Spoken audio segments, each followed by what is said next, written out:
Terima kasih pemirsa, Anda masih bersama kami di Seputar Bali. Lembaga pendidikan menghadapi tantangan berat di era global saat ini, yakni menciptakan sumber daya manusia berkualitas dan siap kerja. Untuk mencapai tujuan tersebut, lembaga pendidikan perlu menjalin kerjasama dengan stakeholder di antaranya dunia usaha dan industri. Tantangan yang dihadapi lembaga pendidikan ke depan semakin berat. Selain mencetak output berkualitas, juga harus mampu memberikan jaminan kerja kepada lulusannya. Hal ini akan menjadi prestise sekaligus mengangkat citra lembaga pendidikan tersebut di masyarakat. Untuk itu perlu melakukan kerjasama di antaranya dengan dunia usaha dan industri dalam bentuk kesempatan magang dan bahkan bekerja. Kerjasama juga bisa diterapkan dalam hal pelatihan seperti dilakukan oleh LSPR di Bali.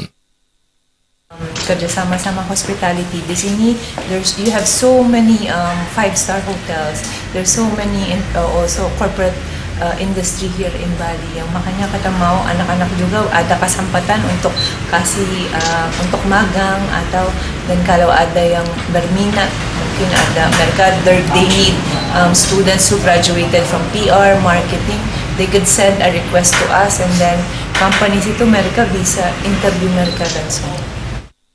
Berdasarkan data di Snarka Trans Provinsi Bali, setiap tahun tercetak sekitar 25.000 lulusan pendidikan tinggi di Bali. Sudah tentu tidak semuanya langsung bekerja, maka sangatlah penting jalinan kerjasama dengan stakeholders sehingga bisa menekan jumlah pengangguran. Darmawan, Bali TV.